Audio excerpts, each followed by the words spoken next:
to analyze this, there's a concept in finance or investing that is called the concept of analogues.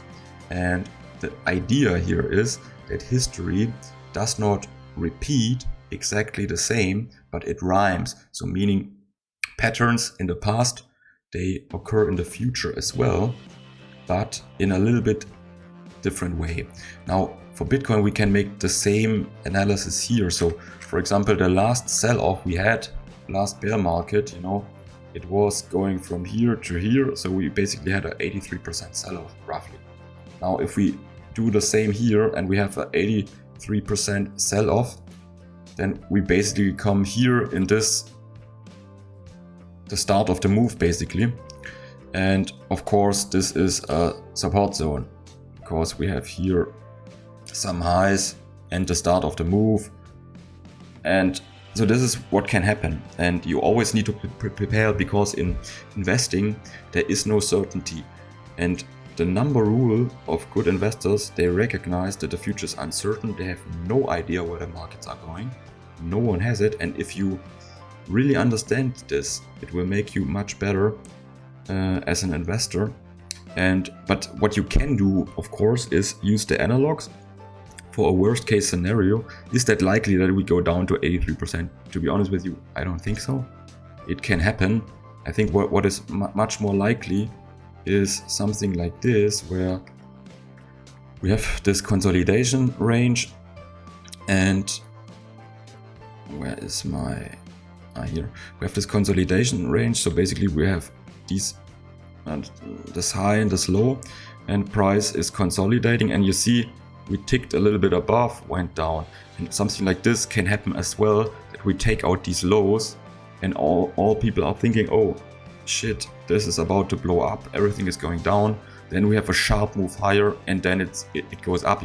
Something like this can always happen, and it would scare a lot of people, especially with not so much experience. And where would that lead us? Maybe 60%, 50%.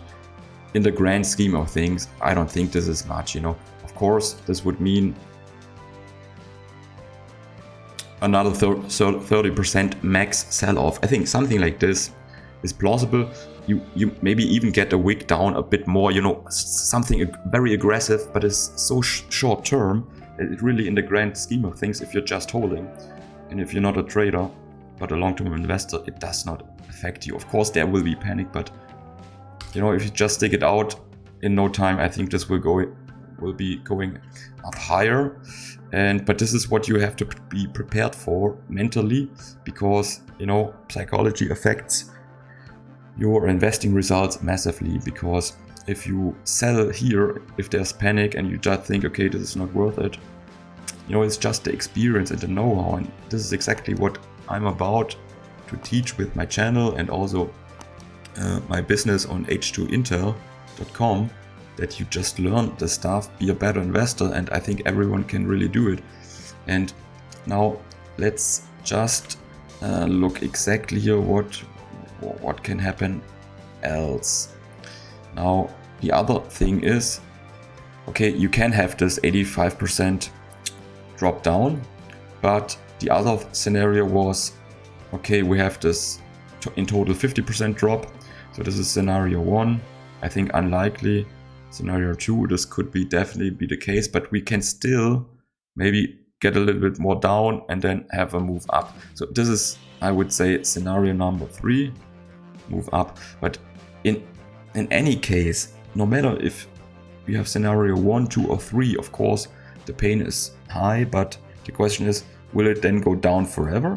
Or at this point, when it reaches the downturn here, the short-term downturn, will it go up? And I think it will go up. And the question is only, how much pain do you get?